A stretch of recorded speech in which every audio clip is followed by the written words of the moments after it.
is Miss Pisano, Garden to Table, week 5. Can't believe it.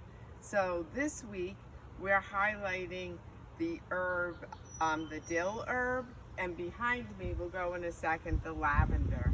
So before we start, I hope everyone's safe, and I know it's really hot here this week, so a couple of gentle reminders. Hydrate if you're outside. Remember, an hour on the screen, an hour in the green, so make sure you get outside, get some sunlight, but also make sure you water yourself as well as your plants. So which leads to part 2. Don't forget in taking care of your own self, your sunscreen, your mask. I'm socially distancing with Mrs. Kelly because she's definitely more than 6 feet away, probably 12 feet filming this right now, and I'm so grateful. But your mask and sunscreen, and as well as bug repellent. That's why we're always, so enough of that for right now. You know what to do. I so hope all your plants are growing, and don't forget the sun and the water. Also, this past week I saw one of my best friends, Ellen, who is a phenomenal gardener, and I always get some great tips because I was surrounded by her beautiful gardens, and feeding of the plants a lot with Miracle Grow, which I had already fed some of mine, but I'm going to try what she said to do. So putting a little bit of that in your water for your plants can also help big time. It kind of looks like, when you mix it up, like blue Kool-Aid. So, but the plants love it. So you want to make sure you feed them. So being so hot, I have to make an extra effort to water everybody, and as you can see that it got huge. And also last week I kept saying plant when I meant to say we're on to the next part of all our work here is being little gardeners, and it's time to harvest and pick. So here we go. Before I came on, I've already gotten another pepper and these 2 great tomatoes and this ginormous zucchini. So this is what's there. And I've also noticed behind me some eggplants ready to grow. And again, the pumpkin is huge. So I know you've planted your sunflower seeds. Those of you who have been doing our little kits, awesome. So with the sunflower seeds and the pumpkin, that's how big it can get. So just keep watering and then we'll see what happens. Okay, some background. So today we're going to the biggest thing with our dill plant.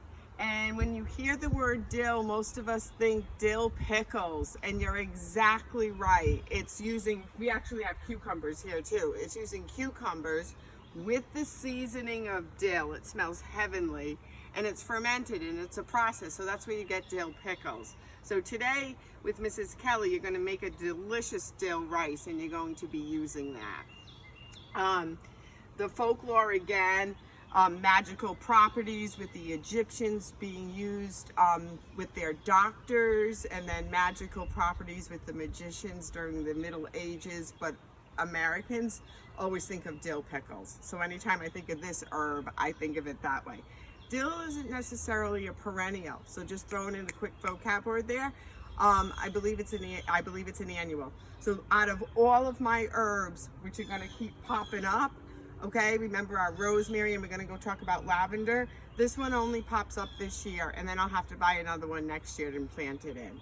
Okay, so if you walk with me, we're going to head back here today, quickly, and I have to do a little weeding. And this is my big pumpkin. This is how big it got. This started from seed. It's out of control. It's so big.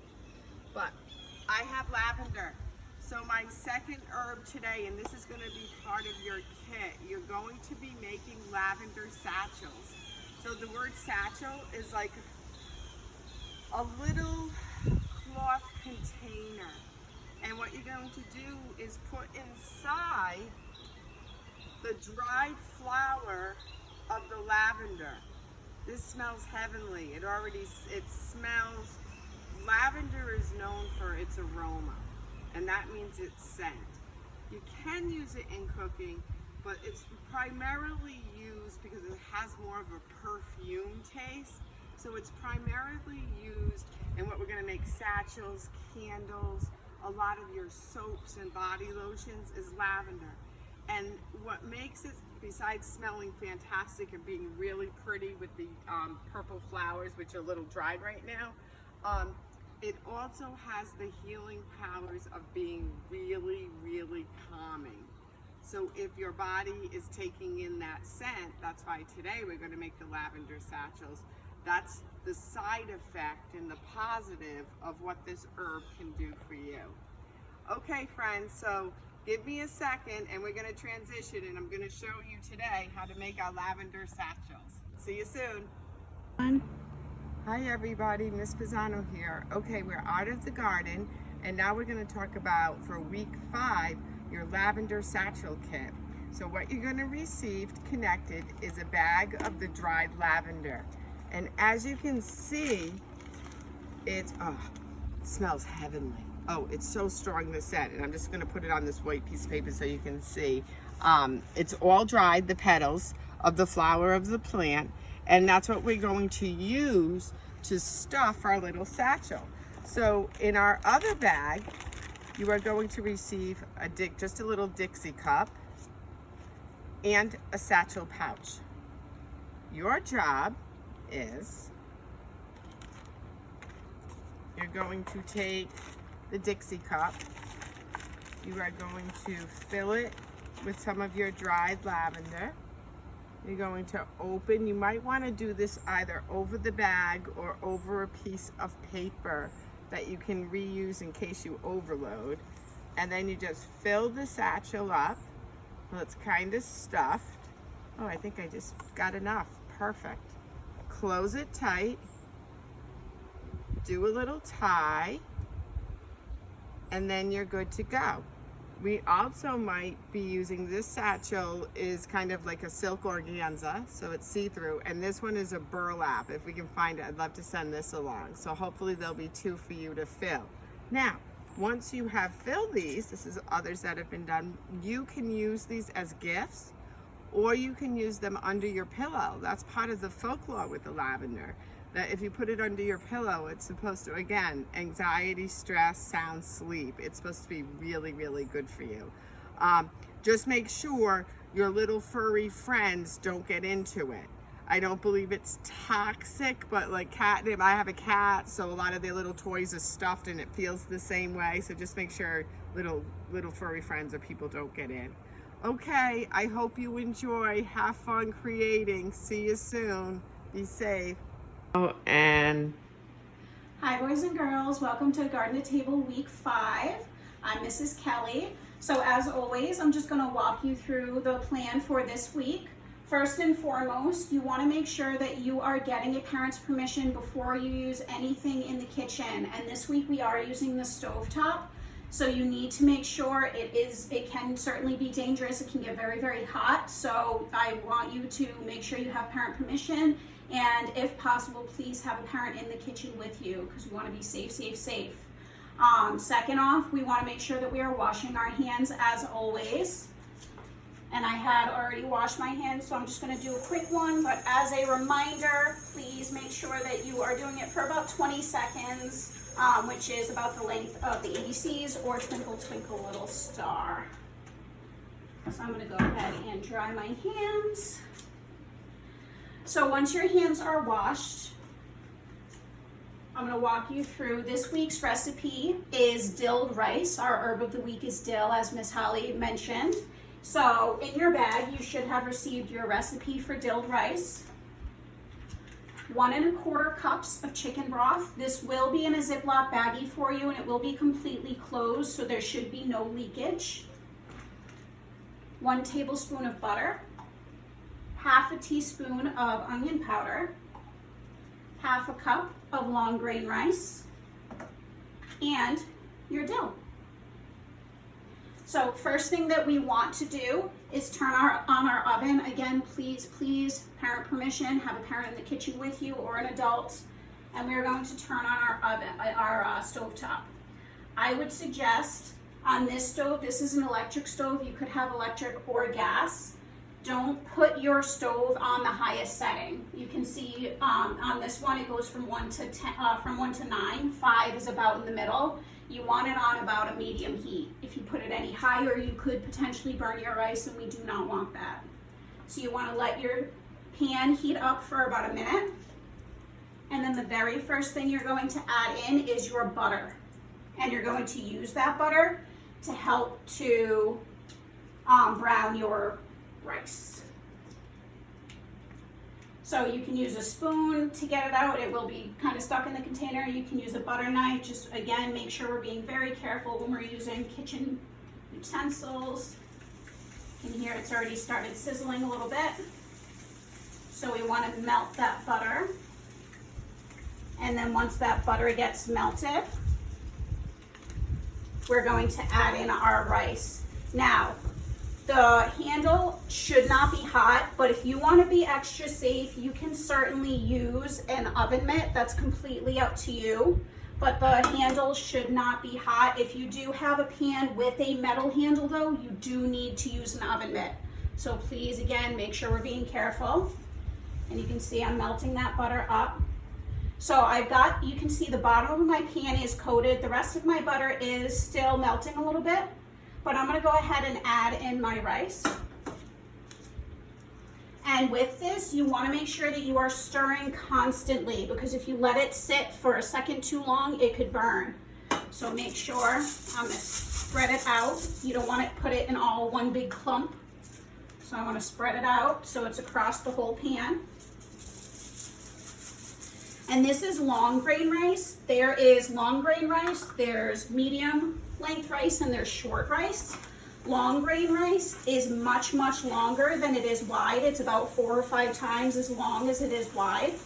Whereas medium length rice is about 2 times as long as it is wide, and short rice is actually wider than it is long.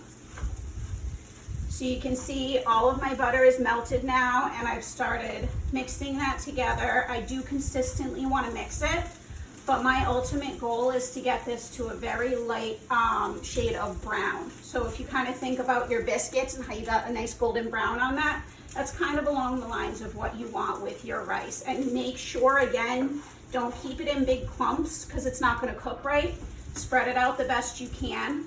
I am using a spoon. You can use a spoon or a spatula. It's completely up to you what you use. I just strongly advise you don't use metal. If you use metal, you could scratch your pan. So I would use, if you can, a spatula or a wooden spoon or something along those lines so that you're not damaging your pan. All right. And it should only take you a few minutes to brown your rice. It shouldn't be too long.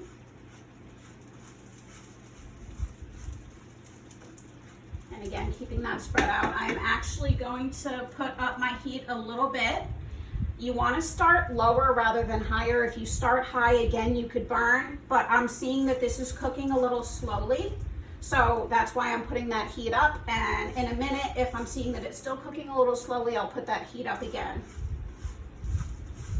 And ultimately what our goal is going to be, once we get our rice browned, we're going to add in our chicken broth and our onion powder. And then we are going to bring it to a boil, and then we're going to let it simmer. And simmer means that once it goes to a boil, you're turning the heat down so that the temperature goes below the boiling point. And then it gives the rice the opportunity, it's not getting overcooked. It's giving it the opportunity to absorb all of that yummy broth and the onion powder that we're going to be adding in there. So as you can see, I'm consistently stirring. I'm being safe. My hands are nowhere near the hot plate. They're nowhere near, if you have a gas stove, nowhere near the flame. You need to be as safe as possible. And again, please, please, an adult in the kitchen with you if you can. So we're going to bring that temperature up a bit more, see if we can get that browned.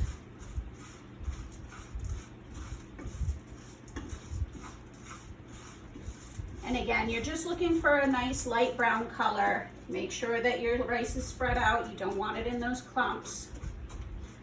All right, and this looks to me like we're getting pretty close to what we want there. So, and I can smell it too. You'll be able to smell that it's starting to brown. And once it's to the point that you want, which I think mine is, it's looking like a nice light brown color. It's getting a little bit toasted.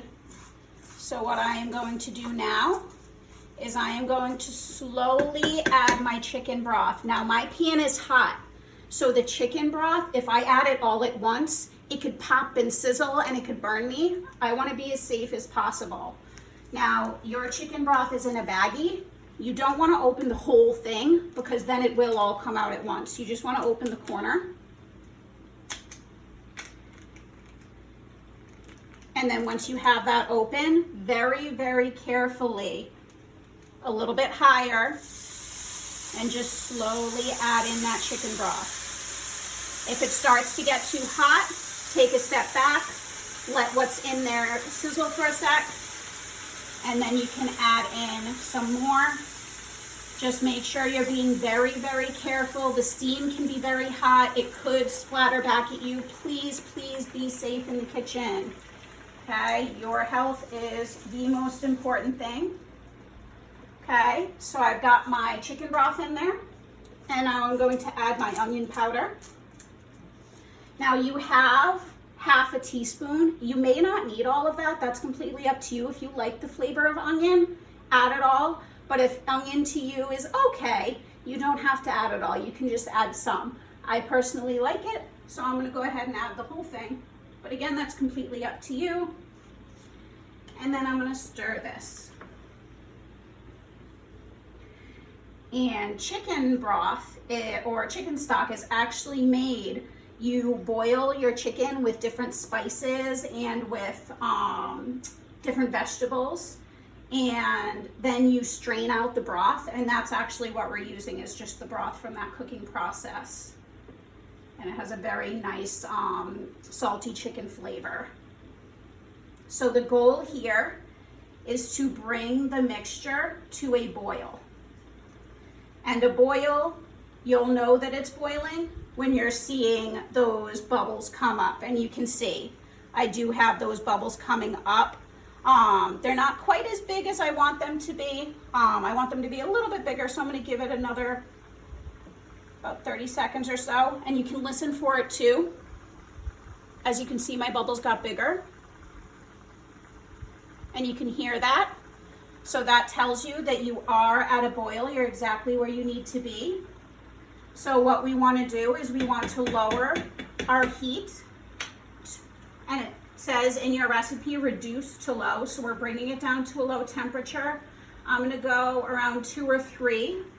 Okay. And then what I'm going to do is I am going to cover. Now, personally, I like to stir my mixture every few minutes. It doesn't tell you you need to in the recipe. You could just let it sit, but I don't want it to potentially get burned, and I want the rice to cook evenly. So every few minutes, throughout that 20 minutes, you can go ahead and you can carefully, with an oven mitt, okay, take off that cover, mix up your rice gently, and then put that cover back on and let it simmer a bit more. So I will meet you back here in about 20 minutes. Bye. Welcome back, boys and girls. So our rice has been simmering. Remember, simmering is once we bring it to that boil, which is between 200 and 212 degrees. You reduce that temperature to between 185 and 200 degrees so that you can just simmer it. And that gives it the opportunity to absorb all of those delicious flavors. I've turned off my stove, and again, making sure if you have them, please use pot holders. I'm taking off my cover. You can see the steam coming out, and that smell is heavenly. I wish you could smell it. It smells so good. And you can see that our rice is perfectly cooked. It's still a little bit moist, but all of that chicken broth has been absorbed. So it smells absolutely wonderful. It looks delicious. I can't wait to try it. But we do have one more thing to do. Before we go to adding our dill, I do want to remind you, and something I should have said a little earlier, with your cooking utensil, please make sure that you're not using it on your pan. If If you leave it on your pan, especially if it's plastic or wood, it can burn. Okay, so, and you also don't want to leave it on the stove. The stove top is hot, so again, it could burn, it could melt. You don't want to do that. And you also don't want it too hot for you to touch. So I've been putting mine on a paper towel. If you have a holder, you can also put your utensil in a holder. And something I just learned recently, the hole in the end of your pot or your pan, that can also be used as a holder. So you could just go ahead and put it there, so you know that it is where you need it when you finish up that simmering process. So very last thing we need to do is move on to our dill. So Miss Holly filled you in on our dill, and something I wanted to add, if you remember the week that we did flaky herb biscuits, we talked about chives and tarragon. Well, chives and tarragon, we said, are typically from Eurasia. So they come from Europe, Asia, that's where they're grown a lot. And believe it or not, dill is actually another herb that is grown typically in Europe and Asia. So as always, with our fruits, with our vegetables, with our herbs, please, please, I will have already rinsed them, but please do it again, just to be safe. And once you have those rinsed, if it's a little too wet for you to use, you can always put it in a paper towel. You can always dab it a little bit dry. All right, and then what we're going to do is we are going to break off. Now this is baby dill, so it's a little bit smaller and a little bit harder to handle, but what you're going to do is you're going to hold it by the stalk and just take off each of the little sprigs there. So you don't actually want to use the stalk, you just want to use the little pieces that are coming out of that. Okay. And in the recipe, it calls for 1 tablespoon of fresh dill. So what I give you should be pretty much equivalent to that 1 tablespoon. Okay. So I'm going to take off a few more sprigs. All right, so I think that's about our 1 tablespoon. And what you want to do is you want to stack it all on top of itself. Again, I'm going to keep saying it, safety in the kitchen. I am going to have to use a knife. You're going to have to use a knife. Please be safe. Ask a parent's permission. Have an adult in the kitchen with you. Again, holding our knife correctly, no finger underneath or on top. Curling our fingers so we're being safe. And then we just want to chop it into little pieces. Now you don't want big, big, big chunks. So you can actually chop it multiple times. So I just went down and I chopped. Now I'm going to put it in another pile, and I'm going to go ahead and I'm going to chop again, because again, I don't want big, big, big chunks of this. But it's going to be an amazing addition to our rice. As Miss Holly says, it has a delicious smell. I'm just thinking of adding that to our delicious rice right now. Oh my goodness, I'm drooling. All right. So once it is small enough and chopped, the last thing we need to do is add into our rice. And I would suggest, so I just cooked in this area, and especially with an electric stove, this stays hot for a while. So after you turn off your oven, your stovetop, sorry, I would suggest moving over your pan so that your rice doesn't overcook. Because if you leave it on that hot surface, it's going to keep cooking. So make sure that you move that over. We're going to sprinkle in our dill. And again, about 1 tablespoon's worth. And once we have that in there, final step. Again, being careful, if you have the oven mitt, please use the oven mitt, especially if you have a metal handle. You want to be safe. Okay, and you're just going to mix in that dill. And again, this smells heavenly. I cannot wait for you to try this at home and make it and let me know what you think. But I think I'm going to let you go so me and Miss Holly can enjoy this right now. So thank you for joining us and have a great week. Bye. So Miss Holly and I wanted to wrap up week 5 with you, showing you what we've done so far for our Garden to Table book. So if you remember, we had said that we were going to create a book out of this program, And this is exactly what we're talking about. We had shown you an example. So right here we have the back cover and front cover. It's still in the works, so we haven't added pictures here yet. And then we have a little dedication and the purpose of our program. And then we walk into our herb of each week and our recipe. So you can see I have pictures that some of the students have posted, and I also have included some of the reflections from some of the students that have been filling out their journals. So this is your opportunity to have your work shown in this book for Garden to Table for the Boys and Girls Club. So I want to strongly, strongly encourage you, if you haven't already, please make sure that you are filling out your journal weekly. Take pictures of the recipes, take pictures of the herbs that we are using or what you are planting, draw pictures of the herbs, and then do a reflection. Let us know what you thought of the recipe. Let us know what you learned throughout the week. And again, your work can be represented in this book because we want this book to represent the Boys and Girls Club and the Garden to Table program. So please make sure that you have your opportunity to be a part of that. All right, so keep up the great work and we'll see you next time. Bye.